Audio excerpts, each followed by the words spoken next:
By early June 1942, Bir Hakeim had become more than the southern anchor of the Gazala line.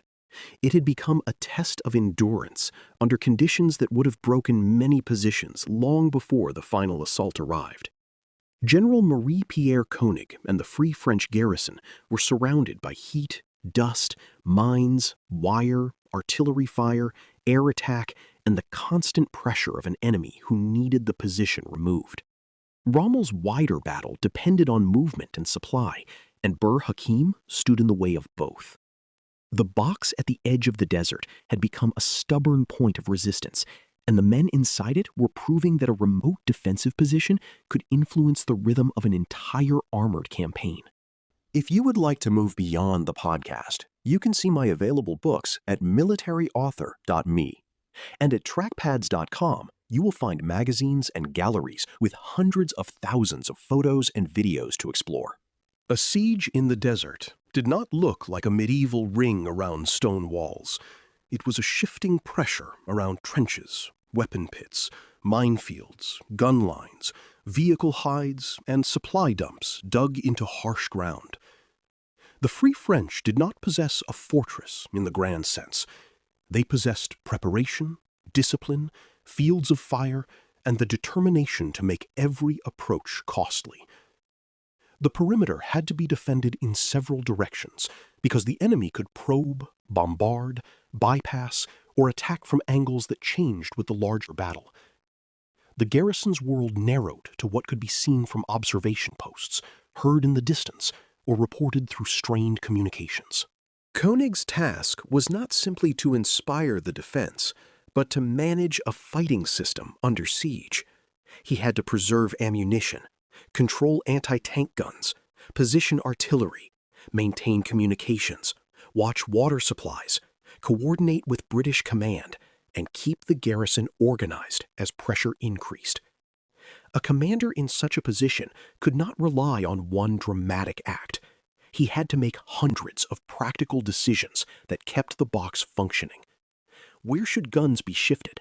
Which approaches were most dangerous? How long could the position hold if supply became impossible?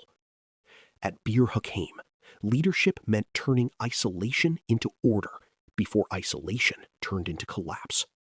The Axis assault on Bir Hakeim drew on several kinds of pressure at once.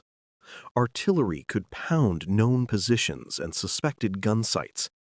Aircraft could strike the perimeter, supply areas, and command posts, adding shock and fatigue even when the physical damage varied.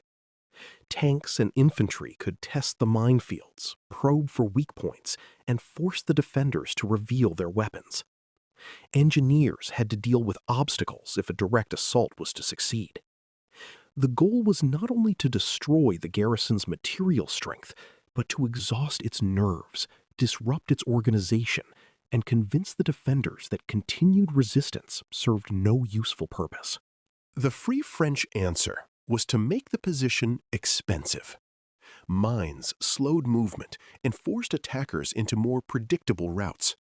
Anti-tank guns waited for targets because firing too early could waste surprise and expose positions.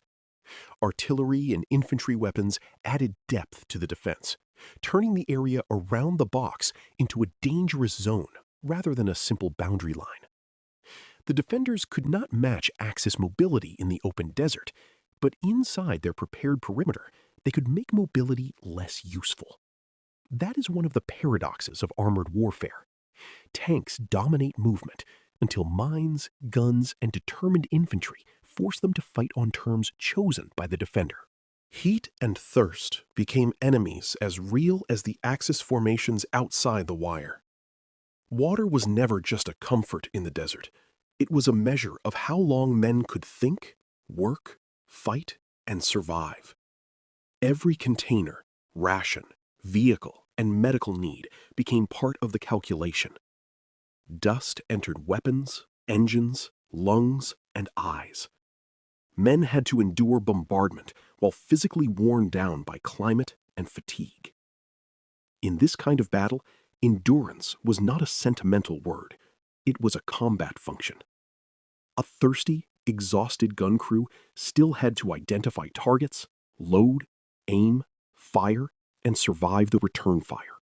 The siege also placed emotional weight on the garrison, because the men knew their position mattered beyond its perimeter. Bir Hakeim was not holding for pride alone, although pride was certainly present. It was holding because every delay complicated Rommel's southern flank and supply routes. It was holding because the wider British position needed time, even if that time was not always used well. It was holding because Free France needed proof that its forces could stand in the open against the Axis. That combination of tactical purpose and symbolic meaning gave the defense unusual force. The garrison was isolated, but it was not irrelevant. Rommel could not simply ignore Bir Hakeim forever. A strong point on the southern flank threatened movement, supply, and confidence. As long as the Free French held, the Axis position around the cauldron remained more complicated than Rommel wanted. Supply corridors through the minefields mattered, and a hostile box near the southern route could interfere with the sense that those corridors were secure. This is why Bir Hakeim's resistance reached into the larger armored battle. The defenders were not defeating Axis tanks by chasing them across the desert. They were shaping the conditions under which those tanks could move, refuel, and continue fighting. For the British Eighth Army, Koenig's stand created opportunity, but opportunity was not the same as control. The garrison bought time and imposed friction on Rommel's plan, yet the wider battle around Gazala remained confused and increasingly dangerous. British armored attacks against the cauldron failed to produce a decisive result, and the mobile balance began to shift against them. That gives Bir Hakeim a tragic edge. The defenders were doing exactly what their position required, but the larger system around them was struggling to convert their endurance into operational success. A box could hold bravely and still be part of an army that was losing the mobile battle beyond it. Inside the position, the siege reduced war to practical acts repeated under pressure. Men repaired damaged works after bombardment, moved ammunition, checked weapons, treated the wounded, and watched the desert for the next attack. Signals personnel tried to keep contact with higher command and nearby forces. Gunners waited for vehicles to come into range. Infantrymen understood that if the enemy penetrated the perimeter, the battle would become close and desperate.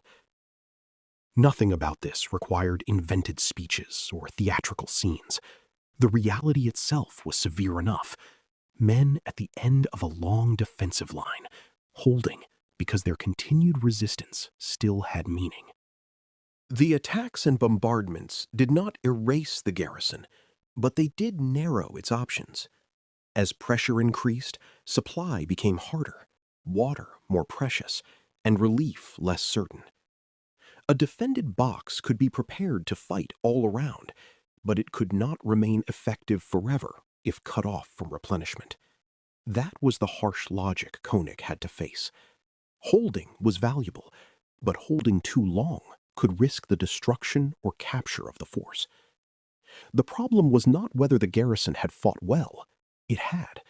The problem was deciding when endurance had achieved all it could, and when survival required movement. This is one of the reasons Bir Hakeim became legendary. It did not matter because it was the largest battle in North Africa, or because it destroyed Rommel's army, or because it saved the Gazala line from collapse. It mattered because a small, isolated force imposed delay and cost on a much larger operational plan. It mattered because the defense showed how infantry, engineers, mines, anti-tank guns, artillery, and disciplined command could resist armored pressure. It mattered because the Free French gave the Allied cause a story of resilience at a moment when the wider campaign was moving toward danger. Tactical defeat and strategic meaning can exist in the same place. Koenig's stand also helps explain why Gazala cannot be told as a simple tale of Rommel outmaneuvering everyone in his path. The Axis offensive was bold and effective, but it was not effortless. It ran into prepared positions, logistical danger, and local resistance that complicated every plan. Bir Hakeim was the clearest example of that friction. The garrison did not stop the campaign from moving toward Tobruk, but it forced Rommel to spend time, effort, and attention at a place he would rather have treated as a solved problem. In armored warfare, that kind of delay can matter as much as ground held. By the time the siege neared its end, Bir Hakeim had already done more than its size suggested possible. Koenig and his men had held through bombardment, heat, thirst, and exhaustion while the desert battle raged around them. They had shown that a lonely box could become a center of gravity because it interfered with movement, supply, and morale. They had also shown that the human element in armored warfare is not confined to tank crews or famous commanders. Sometimes the decisive pressure comes from men in dug positions, holding mines and guns against machines that need the ground open and the clock moving. At Bir Hakeim, endurance became battlefield power, and for a time, at the end of the world, Koenig held on. You've been listening to Famous Tank Battles. These battles were never just about machines. They were about doctrine, terrain, firepower, logistics, and the hard problem of turning shock into victory. For more military history writing and books, visit militaryauthor.me. And for magazines, podcasts, and a massive archive of military photos and video, visit trackpads.com. Thanks for listening.